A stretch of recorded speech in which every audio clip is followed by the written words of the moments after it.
Per i film del Festival Laguna Sud, il cinema fuori del palazzo, sono previste doppie proiezioni, indipendentemente dalle condizioni meteo, una presso l'Auditorium San Nicolò e una presso la Corte di Palazzo Grassi. In entrambe le sedi gli spettacoli saranno gratuiti, senza la possibilità di prenotare. Chi primo arriva, prima alloggia.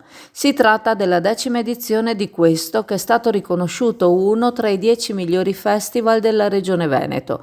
All'interno del festival, che vedrà partecipare 5 film più un videoclip che dura ben 18 minuti e che non è un vero videoclip, all'interno del festival, dicevo, si tiene quest'anno il Laguna Film Lab, all'interno del quale 4 registi già noti, scelti tra 85 candidature provenienti da tutta Europa, produrranno i loro cortometraggi che andranno poi proiettati la domenica 1 settembre alle ore 20 al Lido di Venezia, un prime time per il quale alcuni farebbero carte false. Il tema del festival quest'anno è l'Imbarcadero, inteso come punto di arrivo e di partenza, scelto da Segre, direttore artistico del festival, come frutto del ricordo di una vecchia foto dell'Imbarcadero ante litteram che si trovava dove oggi c'è l'Imbarcadero del Vaporetto a Vigo.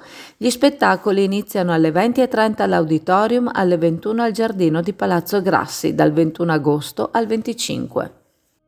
SD Auto informa della novità per il 2023, la revisione dei carrelli in sede. Si effettuano revisioni in sede dei rimorchi di massa complessiva non superiore ai 3.500 kg, 01 e 02, di carrelli per imbarcazioni, per moto, per auto, roulotte, trailer per il trasporto cavalli, carrelli tenda, carrelli trasporto animali e tutti i carrelli di massa complessiva non superiore ai 3.500 kg. Potete contattare SD Auto per qualsiasi informazione o chiarimento.